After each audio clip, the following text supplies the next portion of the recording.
Happy holidays to my Will Gather community. Thank you for being here. Thank you for listening, following along, sharing the episodes. It means so much to me. And I wanted to share, if you are looking for a perfect gift this holiday season, I would love for you to gift the gift of connection and calm with Zinnia TV. They are friends of mine and partners and colleagues. This is TV designed for older adults and loved ones living with dementia. Zinnia TV's thoughtful videos spark joy, they bring comfort, and create shared moments that matter. And as a special gift for my listeners, you can use the code GATHER20 to get 20% off an annual membership.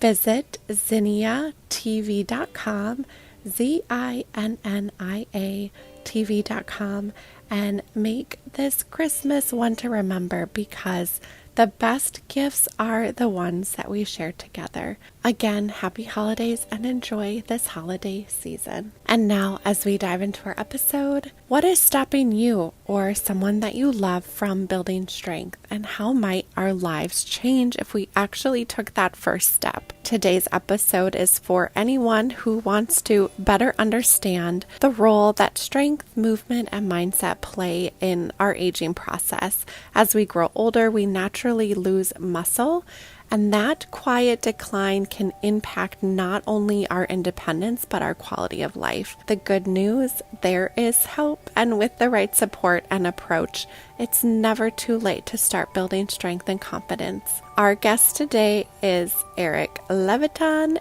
the founder and CEO of Vivo. After 25 years of corporate America, he left a successful career in technology to pursue something deeply personal, helping older adults reclaim their vitality through strength training, inspired by watching his own parents struggle with the effects of aging. A virtual personalized fitness program that empowers people to move, strengthen, and thrive through live small group classes. They offer a supportive environment where older adults can overcome fear, build resilience, and rediscover their potential.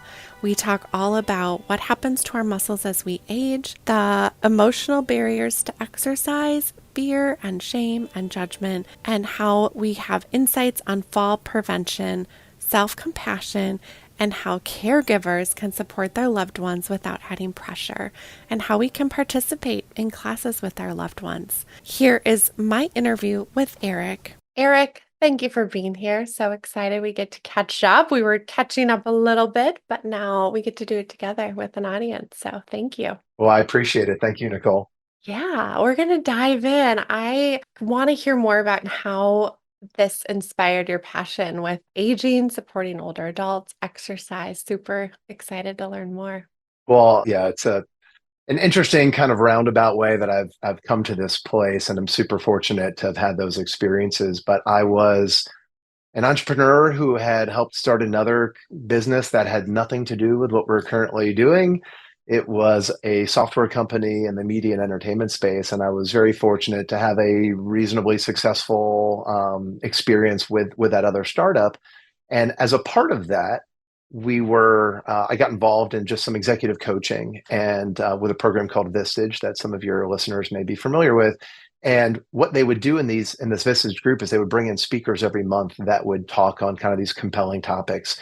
And one was a speaker who is an older gentleman who talked about the four cornerstones of healthy aging. And you couldn't really, he was older, but you couldn't tell what age he was.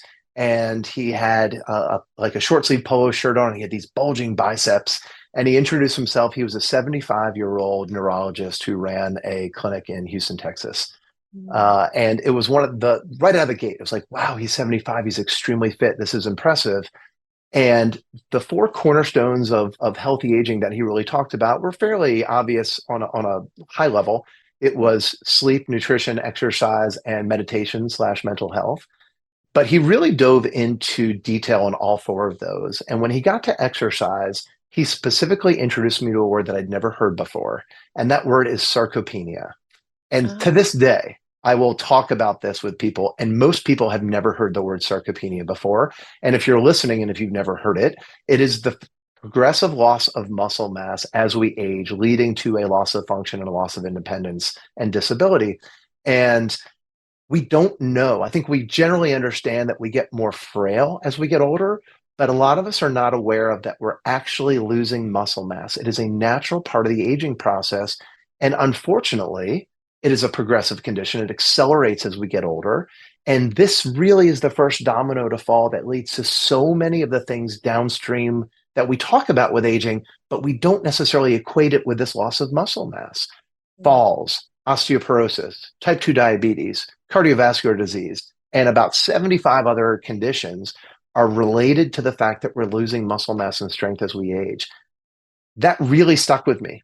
By the way, not just that that's the problem, but there is a solution out there, which is we need to be challenging our muscles on a regular basis, primarily twice a week, also known as strength training or resistance training, and that you can do this. This is a feasible activity. This is an acceptable activity to do into our 70s, our 80s, our 90s, and beyond. It is never too late. And when he introduced this concept through this presentation, I remember talking to my parents, who at the time were probably early 70s. They weren't quite into that, precipitous decline that we typically see a little bit later. And my dad's a college professor. My mom's very well educated. They had never heard of sarcopenia before. They did not know that they were losing muscle mass as they age. And certainly no one had ever told them they should be strength training before. Well, fast forward a few years, it's 2018, 2019. And was very fortunate to have had a successful exit from my prior business. I was thinking about what I wanted to do now. And both my parents started going through a pretty precipitous decline in their quality of life as they got older. And my mom, in particular, had a series of falls. And I can remember her getting the advice that she needed to walk more. And she was already walking 2 miles a day. And I knew that it was not that she needed to walk more. I literally, this kind of just smacked me in the face. I'm like, my mom is experiencing sarcopenia. She's losing muscle mass. This is what's leading to falls. My mom needs to strength train. And we had this conversation, and there just weren't resources for her. There was no way to get my mom into a program that would guide her through building strength as an older adult and what that looked like. And I literally had this moment of, this is a huge problem. This is a global issue. I feel like I can help solve it. Incredible. Well, I'm so glad you did. And in fact, it made me think of, I was reading something that Dr. Gabriel Lyon, who I'm sure you're familiar with, who's a physician, talked about. And she was talking about the silent health crisis we're missing and how it's shaping the way that we age. Most of us have been told to move more, eat less. That is the way of health. But we've been looking at it all wrong. And she talks about this patient who was in her 50s struggling, despite following like all of the right advice, like you were saying, your mom, like, walk more. And when they studied her brain, the results looked like early stage Alzheimer's. And she says the problem wasn't about her weight, it was about her muscle mass. That's right. That many miss that muscle is the true key to longevity. And so when I was reading that, it prompted me, thinking about our conversation today. It's like it's what we're missing and what you're highlighting. Yeah. In some ways, the Apple Watches and the Fitbits and the Garmins of the world have given us great access to tracking data about our health. But what that kind of took us down this path of is a lot of people think, hey, if I just get 10,000 steps a day or 7,000 steps a day or 12,000, whatever that number is, then I'm healthy. And I think it's created a little bit of a false narrative around what does it mean, to your point, or Dr. Lyon's point, around what does it mean to be healthy. The CDC recommendations around exercise for older adults are 150 minutes of moderate to vigorous, cardiovascular conditioning, at least 2 days a week of strength training and balance exercises is necessary. I think a lot of people stop on that 150 minutes, right? We just gravitate to that. We walk, we check the box. By the way, walking is perhaps the greatest thing that we should be doing every day. This is not meant to undermine the value or the impact of walking. But walking alone does not maintain the strength that you need to live a healthy, independent, high quality of life Mhm. as you get older. And we have to be intentional about challenging our muscles on a regular basis. And what's really amazing about this is this never leaves us. Like it truly is never too late to start. Yeah. Obviously, the earlier you start, the earlier it is to create that level of behavioral change. There's something that we monitor a lot. It's called exercise self-efficacy. Can Mhm. we help build exercise into someone's life so that they want to do this? One of the Mhm. things I'm always hesitant to talk about, but I think it's important to mention is any exercise is not something you can do for a period of time and then check a box and be done. Yeah. This has to be something that you build into your lifestyle. It has to be something that you think about. Part of the message that I will often share with older adults is, when you retire from your job, think about starting your new job, which is focusing on your health and wellness. And that is something that you do every day. It doesn't need to be 40 hours a week like your old job, but it is to help create that frame, reframe what does it mean to retire. Yeah. And a lot of people, I think, have this expectation that when they retire, they get to do nothing. And I think Right. we want to reframe that to say, now's your opportunity. You don't need to work like you were before, but you need to focus on your health and wellness and maintaining your strength requires a dedicated effort. Yeah. Here's your new focus. So, why do you think we are not familiar with that word, sarcopenia? Did I say that right? You did, you did. And why are we not having a bigger conversation? I mean, I think a little bit more is coming out now. I just would love to get your thoughts on that. It's definitely there's a movement that's happening, especially over the last couple of years. We started this program in 2020, and at the time, I think that movement was really just beginning. Yeah. I think we really got into this at the right time, where there's more and more that not only Dr. Lyons, Peter Attia, Andrew Huberman, right? There's a lot of kind of celebrity aging and longevity specialists that are physicians that are really helping spread the word around just how important it is to engage in these types of activities. Mhm. But there is no real, they're working on a true diagnosis for sarcopenia. It's not something that you go in and see your primary care physician and they say, oh, you're experiencing sarcopenia, right? We are so focused on all these downstream things. You've got type 2 diabetes or prediabetes, you've got osteopenia or osteoporosis, you've got cardiovascular disease. We are focused on the diseases at the end of this path, Yeah. not what we should be doing in the journey. And I think that is a part of for those of your audience who may be followers of Peter Attia, and I think he has a lot of very, very smart things to say, he talks about the difference between healthcare 2.0 and healthcare 3.0. Yeah. 2.0 is kind of where we lived or have been living over the last 50 years, where we treat diseases. And really thinking about health 3.0 is how do we prevent diseases? And that's Mhm. where we're beginning to kind of change this narrative around how we deliver care and what the healthcare system looks like. And it's still early, right? There's not those financial incentives, Mhm. even though there should be, Mhm. around preventing the fall, preventing someone from getting type 2 diabetes. Um, we just treat the disease once it happens. So I think it's beginning to change, but it's slow.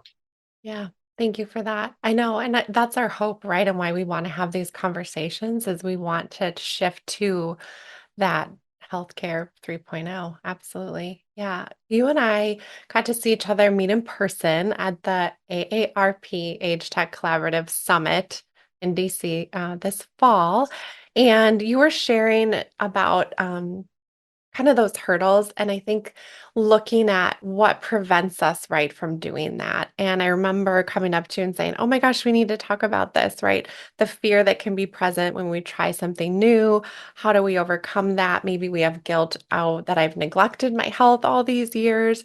Getting back on track and looking at, yeah, we want to do this and how do we shift our focus on that. So I'm excited for us to kind of talk a little bit about that mindset and in your experience, how does fear or judgment or people that maybe have tried all these programs before and have failed, right? Like how do we take those steps into physical wellness? What are some of those mental blocks and how do you see people overcoming some of those?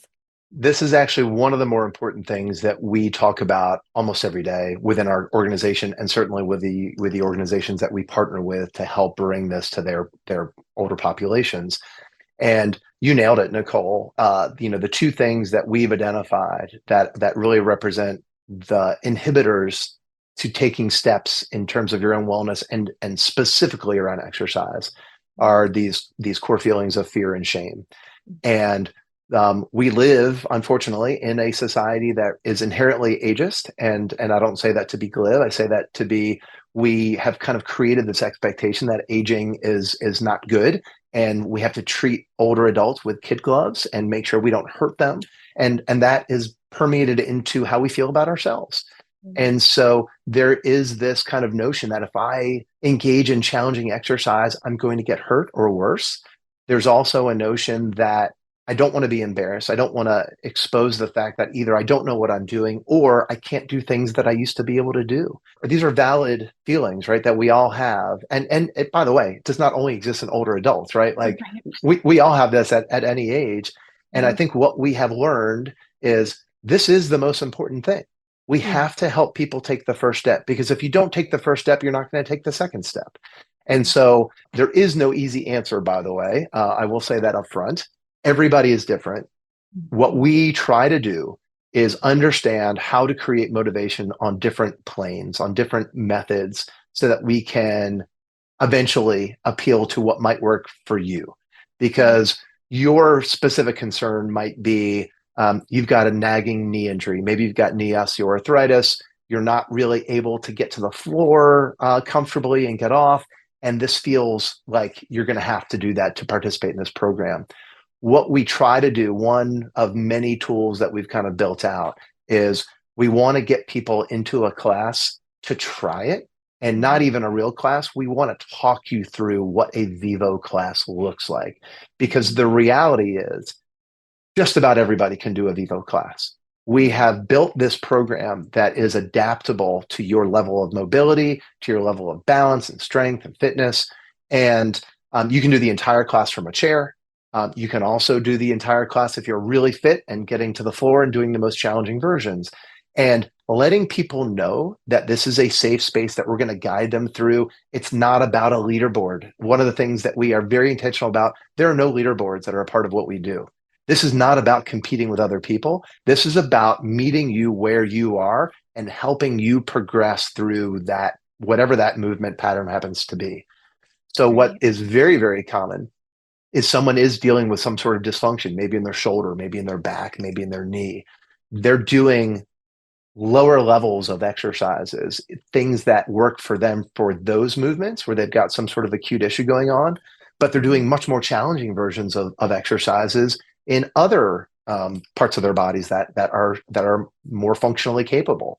And so we don't ever want to label someone a level or in a particular position.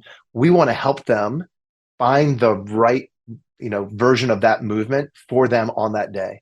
We refer to those exercises as levels, and we basically have 4 levels of every exercise that we introduce. We just call them level 1 through 4. Level 1 are always chair-based or standing supported versions of those movements for individuals who may have balance or mobility concerns. And level 4 is the most challenging version of that. And so even just telling someone that is a little bit helpful, but walking through that with a guided individual who's helping you find what feels comfortable for you, that's where we begin to see this level of acceptance that, okay, I can do this. That is one of many tools that we've built out, is to try and just introduce what we do to people. The other thing that we've really, really leaned into and is a core component of what we do is every class that we deliver is live and interactive small group. It is not a video. A video provides no real guidance, right? And oversight and understanding of what that person is feeling in that moment. Even if there's something like computer vision that you can help correct with form, you can't understand what that person is feeling in that moment. And so having a live personal trainer who has experience with older adults and exercise, who can look at you, Nicole, and I can see your face. I can see that you're in pain or you're uncomfortable or you're scared. And being able to address that in the moment and adapt that movement. Maybe we change it up for you, Nicole, right? Like if we're doing squats or chair stands and you're really not comfortable with this movement, we're going to change that for you. Everyone else in the class can keep doing this, but I want you to sit down. I want you to do knee raises. We want to get you comfortable with this movement and make it so that you enjoy it. And that's the other big part of this is I think a big part of why people don't exercise is it's not fun, Not right? fun. It's not the most enjoyable exercise in the world. Mm, So, how do you make exercise fun? Well, mm, again, there's no one answer for everybody.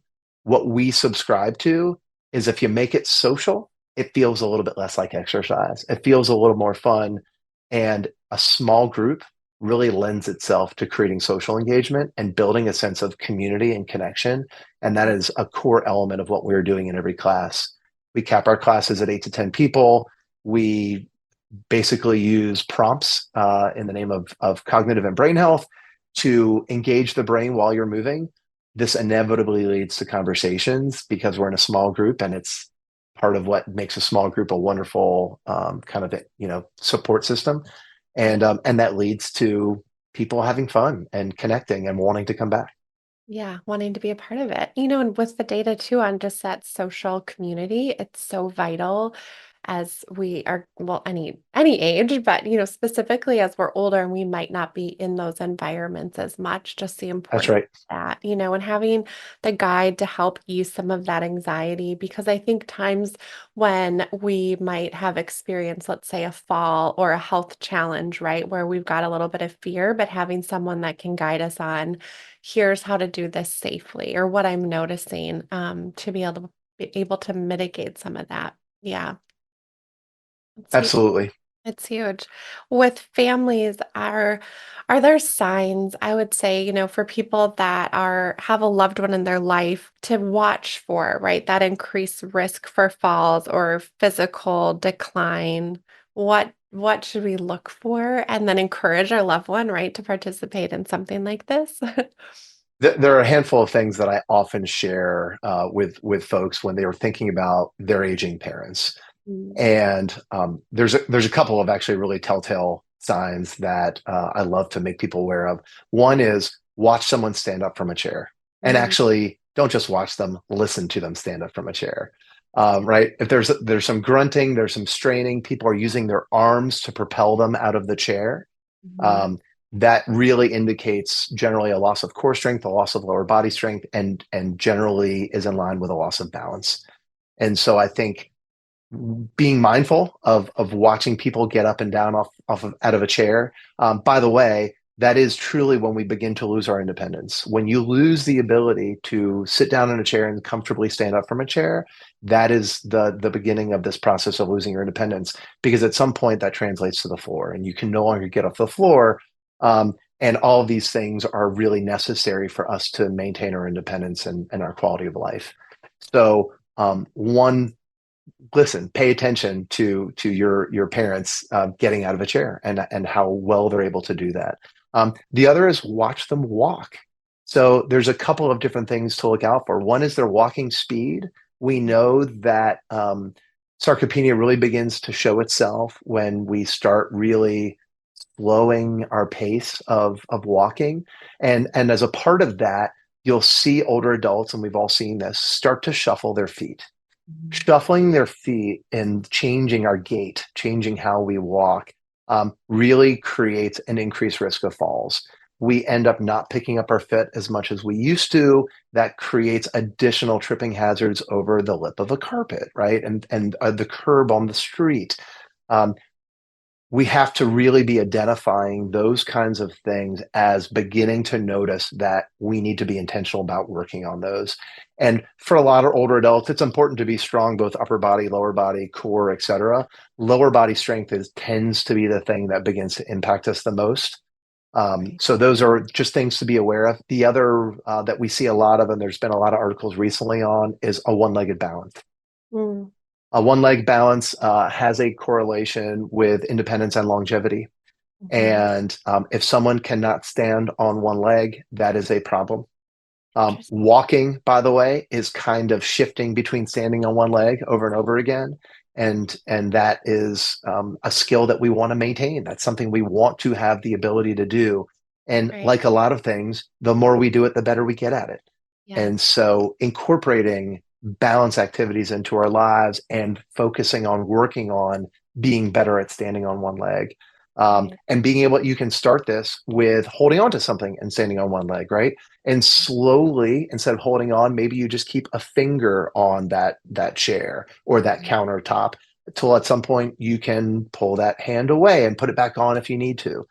Mhm. Things like that are very much possible, but this is what you want to start to look for. Standing up out of a chair or getting up off of the floor, how someone walks and can they balance on one leg. These are really important things to be mindful of.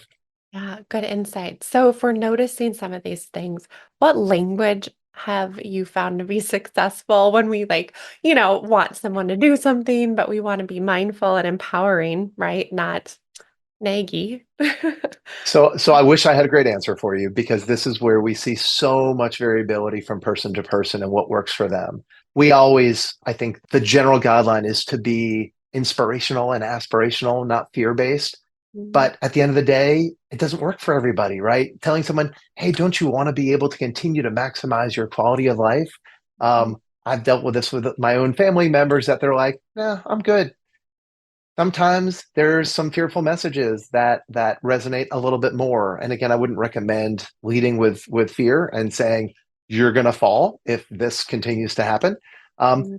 but sometimes it's important to deliver more heavy-handed messages depending on what you're seeing with that individual. I will share with you that what I have found, and this is anecdotal, we haven't done a lot of research on this, and we're hoping to, is engaging adult children with their aging parents is a really profound way to do this.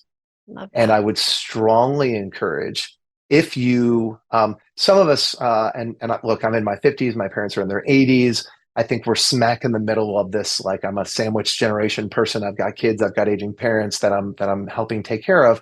And when I built Vivo, which had my parents in mind, right? They were my inspiration.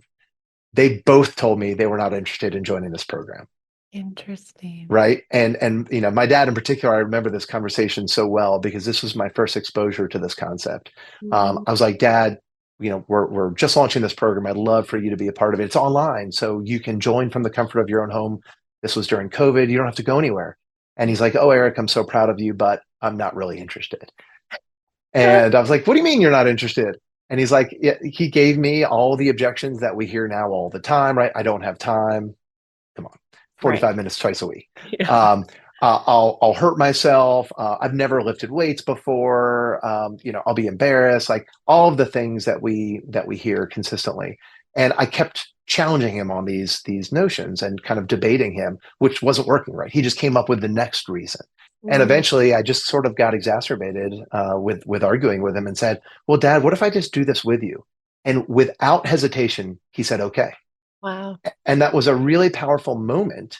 because what's the most important thing for my dad is to spend time, or for pretty much any parent, is we Mhm. want to spend time with our kids. Yeah. And that became the motivation for my father. Was this was an opportunity. My dad lives in Philadelphia. I live in Atlanta. This was Mhm. an opportunity for us to do something together every single week, twice a week. And that was 4.5 years ago.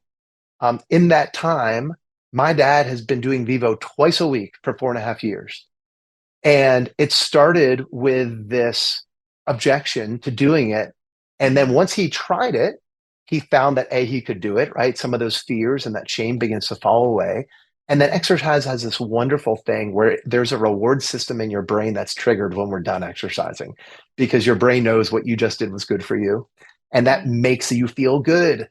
Yeah. And especially when you participate with a loved one like an adult child, it tends to build this wonderful sentiment, which starts to create behavioral change. So now, whether I'm in class or not anymore doesn't matter. My dad can't wait to go to his Vivo class. And I think a really powerful technique for those of us who are in our maybe 30s, 40s, 50s and have aging parents, even 60s, um, Yeah. doing it with them, helping them a, create the motivation to do a class together, but Mhm. B, being there, right? Making it a safer space for them to join so they feel less embarrassed, they feel less fearful, is a really, really powerful technique. And by the way, it's a win-win. I cannot tell you how much benefit I get from Mhm. doing this class with both of my parents separately. But it is joyful. I see both of my parents twice a week. And it's not that I see them, we're interacting. This is an 8 or 10 person group.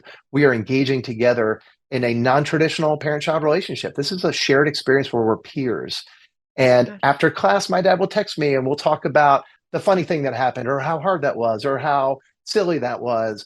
And it's Yeah. just been this wonderful point of connection that we don't often get as this adult child aging parent relationship. Oh my gosh, I love that. What a great motivation and a testament to you saw the power, right, of the of his refusal, but then to see how he's loving doing that with you. I love that so much. And you can gift Vivo, right? So for families that are wondering, because I think we also forget or aren't sure, right? Our parents have a whole life of they've collected everything already. So like what else do I Right. do? What else do I do? This is the best gift ever. With the weight, is it, do people have to have their own weights or is it based on our body weight or how, what does that look like? I'm just curious. So we assume that people don't have anything. Yeah. So what we do is we actually send everybody a welcome kit. For those of you who can see video, we send out these resistance bands like tubes with handles to everybody, Okay. and we built the program to be a combination of body weight or using those bands. Mhm. Those bands are wonderful because they can create a really sufficient level of challenge, and we can have a very wide variety of kinds of things that we do in ways that we target, you know, challenging the body. Um, Yeah. People do have dumbbells that they will bring into class. In some cases, dumbbells are easier to use in certain exercises. We Mhm. certainly encourage it, but you don't have to have any weights. And it's really a combination of body weight and these bands that we will use in every single class. Yeah, that's awesome. Yeah, that's so cool. They get like a welcome kit, right? They're That's part right. of That's right. the community, part of the community. And who doesn't like getting a welcome kit when you start something? I know, I do for sure. You had referenced, right, the fall prevention, and obviously all of this supports that. Are there specific classes that do address fall prevention, or in general, right, as we build muscle, we build strength, we build stability? Because it's such a concern, and one fall, I've seen it in my family, changes the trajectory of your life, really. Yeah. It really does. So we address it in every class, and actually to be a little bit broader, but this might be helpful for listeners. There are five components that we do in every single class that we do, Mm, and I'll explain those in a second, and then also let you know the class changes three times a week. So we have a Monday, Tuesday class, a Wednesday, Thursday class, and a Friday, Saturday class. We don't hold classes on Sundays. mm, And then every week the theme of what we do changes. So some weeks we're focused on what's referred to as hypertrophy and just kind of basic strength. Some weeks we focus more on high intensity interval training and really cardiovascular conditioning.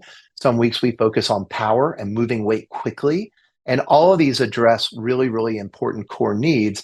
And all of this bubbles up to something that's referred to as periodization, which mm. is we want to bring variation and challenge into this program in a very programmatic way to make sure that we are maximizing outcomes for participants Yeah. because the human body adapts very quickly. We don't just want to do the same thing over and over again and have people plateau. We want to continue to challenge you, and the variation makes it interesting, right? And more fun and exciting. That being said, kind of going back to the original question, the five elements that we bring in every class, we always start with a dynamic warm up and some mobility. We get people moving, marching in place, doing jumping jacks, getting people the blood flowing and preparing the body to exercise. That's the first part. We all then always do dedicated balance work.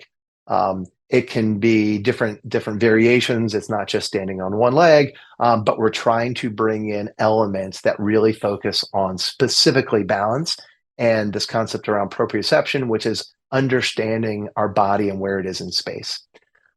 Then we do something in every class called dual task exercises. This is also probably a new concept for a lot of you who are listening. What a Mm. dual task exercise is the simultaneous physical movement and cognitive recall. In other Okay. words, we ask people questions while they're exercising. I This love that. it's great. It's very popular in neurocognitive disorder programming like Parkinson's and dementia. We really built it in to focus on brain health and cognition. And this, as I kind of noted earlier, is where we really start to facilitate a lot of that social engagement. And at any rate, there's plenty of examples that we can share, but that's the third element. The fourth element, we get into kind of the main circuit for the day, and this is the bulk of the class, where again, it might be focused on, engaging in an exercise for 20 seconds, then 10 seconds rest, and then another 20 seconds. It could be something that we're doing based on a number of reps or focusing on a certain kind of movement pattern, but that's what changes every single class. And then the fifth element is we will focus on cool down and flexibility, maybe some mindfulness, and really kind of round out the program that way. So that's a very long answer to a very simple question is we focus on balance in every single class. And then we also support that through mobility and building strength, which is also really key elements of fall prevention. Absolutely, all those components. No, I love that you walked us through that. I think it gives us a good picture too of what to expect, what the platform's like, what the classes are like, right? I want you to tell us, as we are ending our time, some parting words of wisdom. Like if you want people to walk away with like one thing from today, what would that be? Well, I'm going to give you two, Okay. and they're related. So the first part of this is we are losing muscle mass as we age, and it is arguably one of the most significantly negative things that's happening to us. It is what leads to so many downstream challenges of aging. That's the first thing. And by the way, there's a word for it, and it's called sarcopenia. Um, the second thing is there's something you can do about it, and it's not too late. I think for so many of us, it feels like we can't do this, and it feels like we're beyond the ability to do something like this. That is not true. And we have customers in their 90s. The studies, the research, the foundational research of what so much of this is based on some studies out of Tufts University in the 80s, where they looked at individuals in their 90s in nursing homes, in skilled nursing facilities that had lost a lot of their muscle mass and their strength and their function, and what is possible by engaging in that study. They participated 3 days a week in strength training activities. And the outcomes are unbelievable, but completely predictable. And we see the same things as we engage people in a program that they've never focused on strength before, or maybe they have focused on strength before, but it's been years, maybe decades, maybe multiple decades. And we see the same thing with everybody. This is not rocket science. If you challenge your muscles on a regular basis and eat protein, I should add as an aside, sufficient protein is the building block of muscle. You have to have sufficient amounts of protein. But if you challenge your muscles on a regular basis, you will get stronger. That is how the human body works. And if you do it safely under the guidance of a certified personal trainer who understands how to do that safely, this is a really, really meaningful activity that will change your life. Wow. If you don't do anything, there is also a great deal of predictability as far as what's going to happen. You may have great genetics and maybe you're losing muscle mass at a lower rate, or maybe you're very active, which will also slow that progression, that loss of muscle mass. But on the flip side, maybe you're dealing with a chronic condition. There's something that exists called secondary sarcopenia, which is an accelerated loss of muscle mass that usually comes in conjunction with other conditions like cancer or HIV that will accelerate this loss of muscle mass. And so helping people understand that there's something they can do about this. They don't need to be a passenger on this journey. They can steer the ship. Yeah. And it's hard to take that first step, but Mhm. once you do, it is really, really, really impactful. And we are dedicating our lives to making this possible for older adults and vulnerable populations to be able to help them take that first step. And we see it over and over and over again. It is not too late. You can do something about this. Thank you. We need that. We need it. It's like that saying, right? Choose your hard. Have you heard that? Right. That's right. I Choose your love that hard. expression. Yeah. I know it's going to be hard work either way, right? The dedication Yeah. to our health or having disease take over, right? And our health failing. So, I will say that Mhm. protein is an important element. Protein is an important element of what older adults need to be very mindful and intentional about. And for a lot of us, whether you're older or not, protein is, we kind of throw it in this bucket, but there's something very, very specific that people need to understand, and that is the essential amino acids. The essential amino acids, and in particularly one of those is called leucine, which is largely responsible for this process called muscle protein synthesis, which is converting protein into muscle. And that is really where we try to create a lot of education and awareness is be mindful of how much protein you're eating and what kind of protein you're getting, because all Yeah. protein is not created equal. Not to say that there's more value for an animal-based diet or a plant-based diet. You can get sufficient protein from both, but you have to know what your protein is and you have to make sure you're getting sufficient amounts of those essential amino acids. You shared about a post with skydiving and the New York Office of Aging Initiative. Did I get that right? Yeah. It's close, yes, Okay. yes. Okay. Tell us more about that. I read that and I'm like, that's so cool. I have to ask him about that. I want you to share. So, kind of in line with what we were talking about before, this is not rocket science, right? It turns out if you strength train with any consistency, you get stronger. We see this over and over again. And as a result, we have a ton of testimonials about things that people can do now that they couldn't do before. And it is so heartwarming. We get an email probably every week with Mm, some very, very touching story about how Vivo has changed their life. It is so meaningful. It really it is this incredible thing that gift that we get back every very frequently. But there was one thing in particular that happened a couple of weeks ago that really I think caught everyone off guard. And mm, so we've been very fortunate to work with the New York State Office for Aging, and they have been very gracious to allow us to bring Vivo to older New Yorkers as a covered benefit, as something that they have access to. And in particular, we worked with an organization in Rochester called Lifespan, and we offered Vivo not just for older adults, but for caregivers, specifically for caregivers. And there's a wonderful, because these are small groups and because we're helping build this kind of connection, um, it's a really wonderful opportunity to deal with special populations that are going through similar things together that helps build that connection, right? It helps builds that accountability. And we found a great deal of success bringing caregivers together who are ignoring their own self-care, right? We know when we're caring for someone, it takes so much out of us emotionally, mentally, but also physically. And focusing on our own physical well-being actually helps our mental and emotional well-being too. So we have been running these caregiver classes in through these senior centers in New York, and we got an email from a woman who said, "I'm so grateful for having Vivo in my life and for this group in Rochester to be able to provide us this ability and the strength that this has given me the confidence to do something I've always wanted to do." And she sent a picture along, and it was her skydiving, and she's 73 years old. amazing. And Um, it was the epitome of what this program is about. yeah. And she's not an Olympic athlete. She's not some, genetic outlier. This is a regular human being Yeah. that wanted to do something and found the ability to do that through focusing on working on building her own strength, such that it gave her, and remember, strength is physical capabilities, but it is also mental confidence to begin to expand your world to do things that you want to do. Mm, And it's really interesting, especially as you talk about falls. Fear of falling is something that we'll look at. Fear of falls has a direct correlation with increased falls.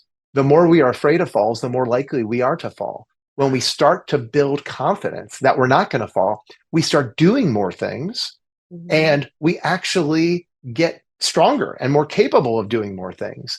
And so this was such a wonderful example of that, of a woman who's 73 who got stronger, got more confident, and did something that she's always wanted to do. And it was such a heartwarming story. And it is. It's one of hundreds of wonderful, beautiful, stories that we hear. But that picture of a 73-year-old woman skydiving was fantastic, and I think really encapsulated what we're all about. Is part of this is around healthy aging, but part of Mhm. this is around maintaining your function and strength to do the things that you love doing, whether Yeah. it's skydiving or whether it's just playing on the floor with your grandkids or taking that trip to Rome and being comfortable putting a bag in the overhead bin and walking the Colosseum, right? Yeah. Whatever it is for you, that's another wonderful technique, by the way, to help people take that first step is set a goal and have this be a means to meeting that goal.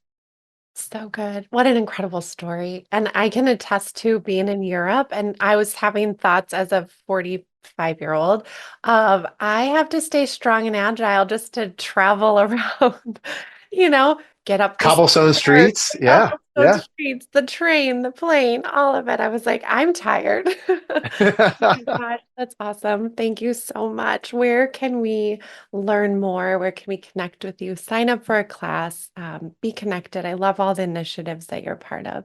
Well, thank you. You can find us online at teamvivo.com. That's TEAMVIVO, like you're a part of a team. We say when you join Vivo, you're joining this team because it is a support network. So teamvivo.com will certainly have more information about our program. But one of the things that we want you to do, and you'll see it right on the homepage, is sign up for a free intro class.